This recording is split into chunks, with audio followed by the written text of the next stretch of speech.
අයිබෝවන් ලංකා නිවස් සබ් නරඹන ඔබ සැමට මැද පෙරදිග කලාපයේ තත්ත්වය තවදුරටත් උණුසුම් වෙමින් ඊශ්‍රායල බුද්ධ්‍යංශ මූලස්ථානයේ අමාන් ඉරානයේ ප්‍රබල මිසයිල් ප්‍රහාර මාලාවකින් ඉලක්ක කර තිබෙන බව වාර්තා වෙනවා.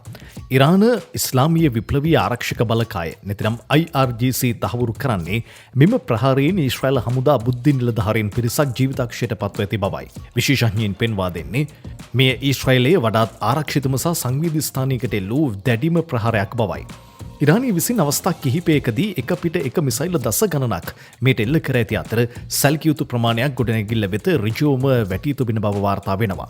අමාන් යනු ඊශ්‍රායල සමස්ත ආරක්ෂක මෙහෙයුම් සහ බුද්ධි තොරතුරු විශ්ලේෂණය කරන ප්‍රධාන මධ්‍යස්ථානය වන අතර ඉරානයේ මෙහි ප්‍රහාරය මගින් එරට ආරක්ෂක හැකියාව අඩු කිරීමට බලාපොරොත්තු වී තිබෙනවා.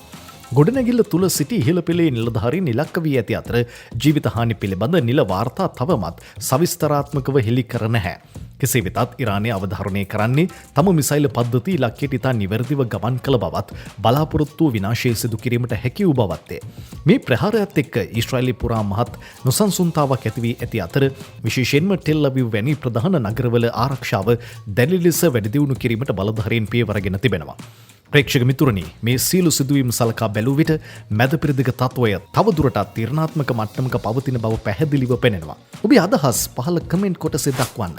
තවත් උණුසුම් ජාත්‍යන්තර පුවත් දැනගන්න ලංකා නිවුස් සබ් channel එක subscribe කරලා bell icon එකත් click කරන්න. ස්තුතියි ඔබට. සුබ දවසක්.